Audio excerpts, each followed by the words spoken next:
各位听众和观众朋友，晚上好！欢迎您收听收看《美国之音》7月17号的焦点对话节目，我是宁鑫。新疆骚乱过去了1个多星期，但是当地的紧张气氛仍然一触即发，而国际社会对于骚乱的反应还没有平息。在事件之后回头来看，中国政府对这次骚乱的处理是否公正和恰当，对于中国与回教世界的关系将产生何种影响？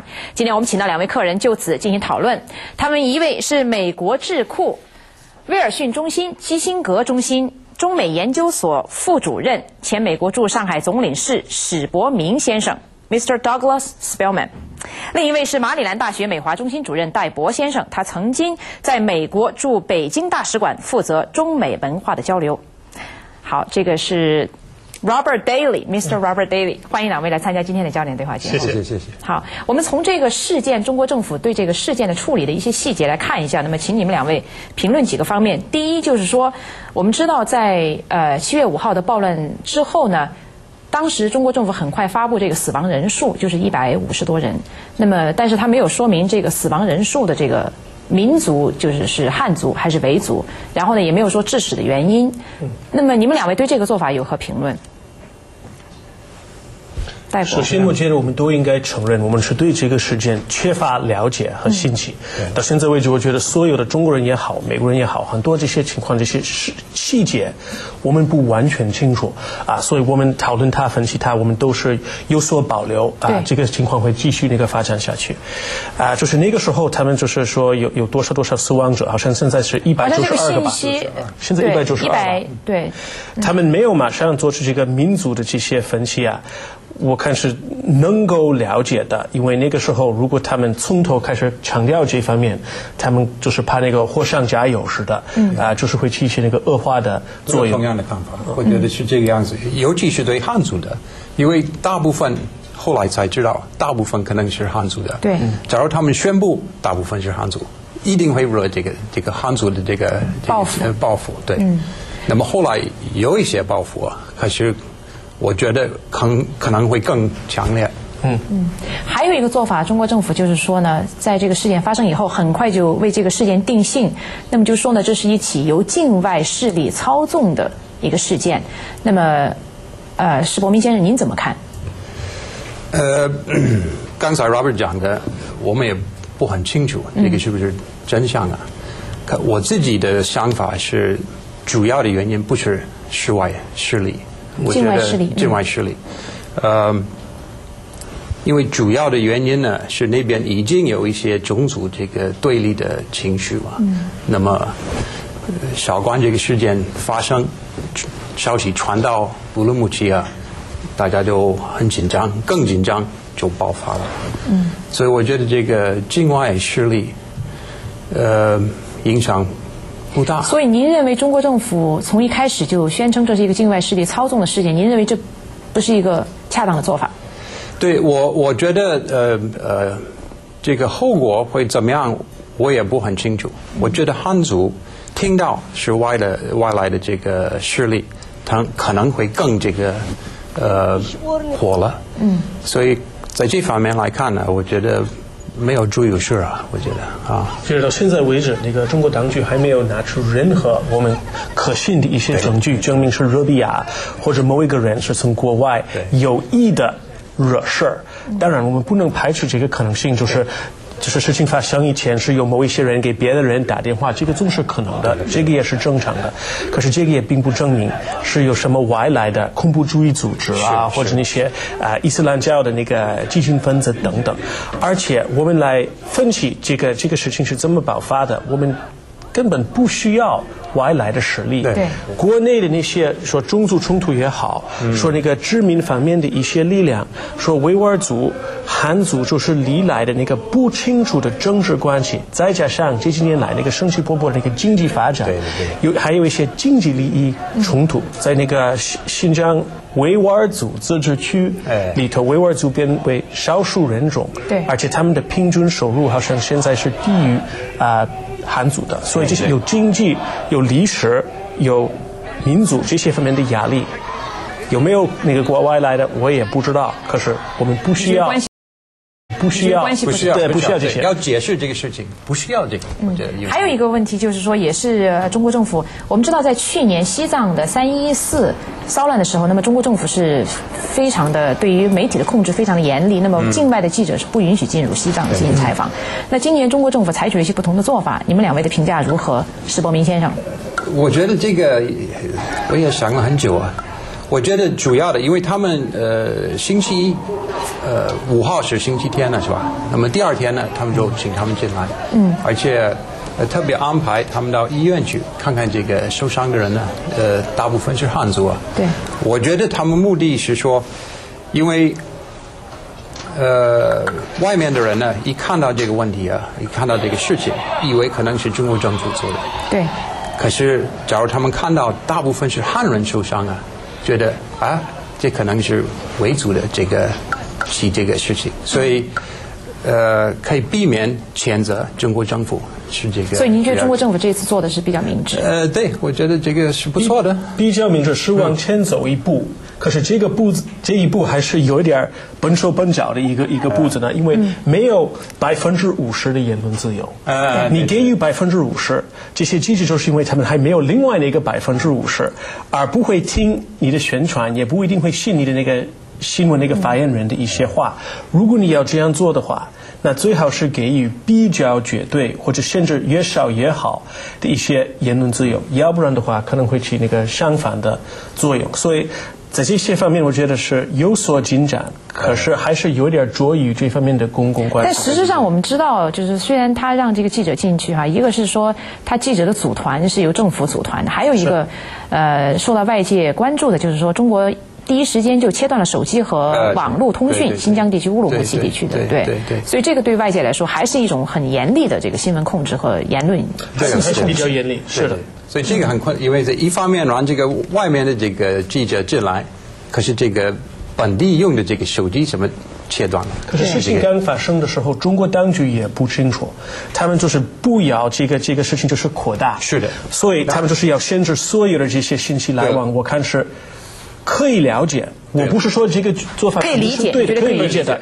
可是这样做，我明白是为什么。而且那个时候，我觉得我看到很多那个美国的这些媒体的一些有关这个事件的报告，总的来讲不错。可是他们都是做一些宏观的分析，很少做这些微观的分析。就是说，很多这些死亡者也是手无寸铁的无辜的一些人民包括那个汉族，很多就是民工，他们到那个乌鲁木齐去。当然，你可以说这个是一个大倾向，就是这个乌鲁木齐的汉化的一部分。可是对于那一个人来讲，他是来谋生的，对，他是无辜的，所以我们不能忘记了这些人就是给弄死的，也是个相当大的问题。我觉得美国媒体总的来讲报告不错，可是宏观的报告太多了，微观的可能是稍微小了一点。我们知道这个新疆事件爆发以后啊，第一时间就是说各种全世界的媒体都有报道，不过还是很难让人就是忽略的一个事实，就是说许多人把这个事情当作一个就是说中国的民族冲突，它是从一个大的一个比如说中国政府压制宗教自由或者少数民族权益这个大的框架来看这个问题。那么这个跟中国自己国内的媒体或者是中国自己本身汉人的看这个问题的角度有非常大的差异。那史伯明先生您怎么看这个问题？我觉得你说的很对。这个外面看这个情况的框子，可能是第一，可能要怪这个中国政府啊。为什么？第一，我觉得他们回想到这个西藏的问题，那个时候中国政府的这个采取的措施是比较硬的，我觉得，所以他们以为可能还会一样的。那么更深的原因我也不完全清楚，可是我觉得这个看法是没有问题。您觉得跟中国的比如说政治体制有没有关系？也有。可是这个怎么样对付这个少数民族的问题是很复杂一个问题啊。那么比如说对这个新疆，他们也采取一些给他们优势，对吧？优惠政策，比如说要入大学，这个好像是比较容易，假如是新疆的这个学生，那么生孩子也可以生多了，是吧？所以他们也有这个措施。问题是很显然不够，因为这个对立情绪还是存在。我觉得刚才你说这是个非常复杂的情况。我觉得问题就在这儿总的来讲，中国政府对于少数民族的一些政策是不承认这个复杂性。对，说的实在太简单了。我们都是高高兴兴的一个大家庭，这个是否认最基本的非常民族团结等等可是他们把所谓的文化差异，就是说成都是一些表面上的装饰性的一些东西。我看中国驻英国的一个大使给欧洲，就是他写了一封信，是说明这些。他就是说中国有一个民歌这个是中国驻英国大使写的歌词说：天山南北好牧场，风吹草低见牛羊，葡萄瓜果甜又甜，就是这样子写的。他很诗意化的一种，对，很幼稚的，很幼稚的。他是写新疆人民怎么样呢？他写这里的文化多姿多彩，人们能歌善舞，好像是汉族的非常好玩的一个宠物式的。可是他们的文化父母式的是是有限于他们这个文化。可是他们对于要享有更高度的自主权，这个好像不是他们的文化的一部分。所以我觉得相当一部分是因为中国是否认这些，所以西方人更愿意提起这些殖民问题、经济问题或者民族问题的一些冲突。我们知道在经济问题上，那么很多西方的解读，很多西方分析人士的解读，还有就是维族人自己的解读，就觉得中国是把新疆作为一个殖民地，那么中国在经济上和资源上对新疆是实行一种比较掠夺的政策，那么新疆人在经济利益方面远远落后于汉族人。那史伯明先生您怎么看这个问题？我觉得有一点对，就是说享受这个经济成长的这个好处，对，大部分是汉族的，可是我觉得这并不是这个政策的这个政府的政策。我觉得他们也希望这个维族的人也会享受，可是维族人有很多这个问题。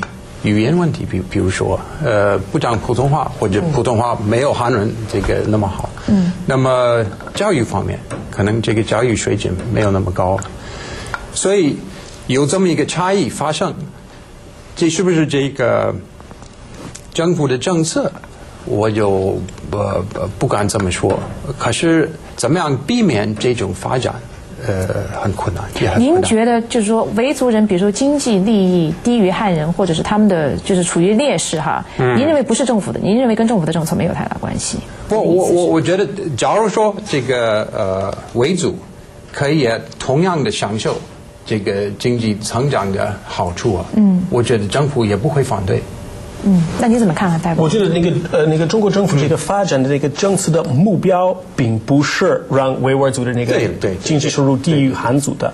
可是就是因为有文化、民族、历史的一些原因，这个是非常难以避免的。我自己的就是比较主观的看法，就是西藏也好，新疆也好，从中国政府自己的利益这个角度来分析的话，让汉族变为这些地区的多数人种，这可能是个错误。你这样做就是永远会有这些种族冲突。如果是真正的尊重藏族、维吾尔族，是真的要给他们自治权的话，可能应该比较严格的控制这个汉族的人口的总比例。要不然的话，藏族和新疆族他们没有经济的竞争力，就是像你说的一样。所以我想他们政府主要看是经济因素所以也有很多汉人呢，在中国其他地方，他们找工作，那边有工作，所以他们只看这个经济方面的因素，让他们跑到那边。我完全同意假如他们占多数的话，那就很值得怀疑，产生问题对。那刚才你们两位的观点就是说，维族人他们的经济利益落后于汉族人，这并不是中国政府的一个政策的目标。但是中国政府有没有做足够的努力，就是按照维族人来说，来改变现在这个现状？那么你觉得有哪些方面可以做，或者是可以提高的？我也有一点不敢说。刚才 Robert 说这个也是可以限制这个汉族这个移民的汉族人口，这个很难做到，而且假如这样。做的话，也会有人这个抱不平啊。那除了经济利益之外，比如说我们知道，其实维族人跟汉族一个很大的冲突是双方的这个宗教自由方面的一个冲突，就是说维族人他们是。比如说回教徒，那么他们跟汉族这种很多是无神论者，这中间的一个很大的，也是一个极大的文化差异。因为对很多汉人来说，不觉得互相不信任，而且有点互相不尊重。我没有去过新疆，可是我住过北京、上海这些南京，我知道在那些城市。在我的印象当中，多数的汉族是对那些在场的一些维吾尔族有些恐惧感，害怕，说他们都是一个小偷啊，说他们会就是送你一个刀什么，他们会偷你的钱什么的。而且我也跟几个那个中国大学汉族的一些教授讨论了这些问题，其实他们也承认维吾尔族到这些沿海地区来，难以找到一个那个酒店的那个房间什么的，这些情况是非常普遍的，是受到歧视，互相的不信任，或者是互相的那个仇恨，这些情况也有。说大团结大家庭不会改善这些问题。对。好，我想再请史伯明先生您来评论一下，就是我们知道呢，就是在中国处理新疆的问题之后，那么国际社会有一些反应，比如说像土耳其总理埃尔多安，他就指责中国是进行种族清洗、种族屠杀。那么还有一些其他的，比如说像基地组织的分支机构也扬言要对中国的在北非的工人进行报复等等。那么也就是说呢，中国对新疆问题的处理在回教世界是有一些这个反应。那么您认为，就是说。首先，请您评价这些国家的反应。第二，就是说中国政府如何应对来自这些国家的这种比较激烈的这个反应。对，好像有各种不同的这个反应啊。土耳其的这个首相啊，好像他有时候讲话这个讲得很快啊，这个时候，所以这个因为我觉得不能说是什么种族灭绝什么这之类的。其他地方我想会有一点影响啊，因为这个穆斯林国家会看到这个中国政府的这个采取的办法，所以我觉得那是一个因素政府决定应该采取什么措施。譬如说星期二晚上啊，有很多汉族啊，不是他们想报复啊，这个星期天的这个发生的事情啊。那么据我所了解，这个警察在那边包围着他们。限制他们，不让他们去打这个催泪弹什么的。催泪弹，对了，所以他们采取很积极的一个。您也提到，就是说它是比较多元化的。那土耳其总理那个是显然是比较极端的一种反应。但是我们知道，比如像美国，以美国为首的西方国家对中国是比较克制的，这一次基本上没有太多批评的态度。那这个我想问，跟9·11以后，我们知道就是中国在反恐方面以反恐为理由，在对新疆的问题进行打压。那么尤其是对新疆的。他们自己所说的这个恐怖活动或者恐怖组织进行打压，那么您认为这个在一定程度上是不是使新疆人在国际社会在对抗中国的方面和西藏人相比，他们得到的国际同情要少一些？您认为跟这个有没有关系？也许有关系。可是我觉得中国的政府的采取的措施这次也有一点不一样，所以我看这个反应有不一样。而且美国方面呢？西藏的事情发生以后啊，我们也很谨慎啊，就是说，就谴责两边的这个暴力啊，我们非常谨慎的这个，并不是说每一个哪一方面是比较错误的。所以这次也是一样的。但是维族人普遍是认为中国是把这个恐怖活动或者疆独，所谓疆独是作为一个理由来对新疆人进行打压。那么戴博，你有没有？这个据我所知道的是没有什么根据的。后来那个基督，你说新疆人说的没有根据，还是说中国说？我说好像据我所知道的那个新疆的这些那个所谓的那个7·5事件是跟那个有组织性的那个恐怖主义的那个组织是没有关系的。我到现在为止我不信。我不信。你说那个新疆跟那个西藏这些情况是不太一样啊。首先，那个新疆没有一个像那个达赖喇嘛在那个国际舞台上有那么大的影响力的一个代表。同时的话，新疆作为一个区，或者我们说作为一个国家的历史跟西藏的也不太一样。新疆从文化民族历史方面，很多那个西方的那些观察人士都觉得是有一定的理由说应该是个独立的国家。新疆的情况也不完全一样。这个原来是沙漠和绿洲从来没有过那个国家的那种地位，所以在很多美国人的这个心目当中，他们对维吾尔族有兴趣，可是很缺乏了解，而且这个情况是搞不清的。好，在最后还有3分钟时间，请你们两位各回答一个问题。那么史伯明先生，我想问的问题就是说呢，在中国今天我们知道，除了这个，比如说像新疆维吾尔人和汉人的这个冲突以外，中国社会有各种各样的社会矛盾，不管是出于经济的利益冲突，还是政治的利益冲突，那么这个矛盾可以说是此起彼伏。那么中国呢，虽然现在有很强大的公安武警力量来把这些灭火一触就灭下去，但是它政府总是处于一个守势。那么我想问你，你认为要解决中国这些此起彼伏的社会矛盾、政治矛盾、经济矛盾，你认为中国政府有哪些方面您觉得是最应该做的，来从根本上来减少这种社会矛盾、社会冲突？第一，我觉得从根本解决不太可能。一定会有的，一定会有的。但是没有美国那么多，中国的矛盾，对，那就是说我们还是有，所以这个，而且经济发展的这么快啊，一定会加深这些问题，各种问题。我想，我也不能说中国政府应该这个样子或者那个样子，可是一般的来说，它应该保持弹性，而且碰到一个问题，应该好好研究。怎么样这个对付这个问题？所以少数民族是一样的。我觉得他们这个镇压这个主流的这个政策，实在应该重新考虑，对，反思一下，对，反思一下。所以我觉得，所以有这么一个原则，他们应该采取。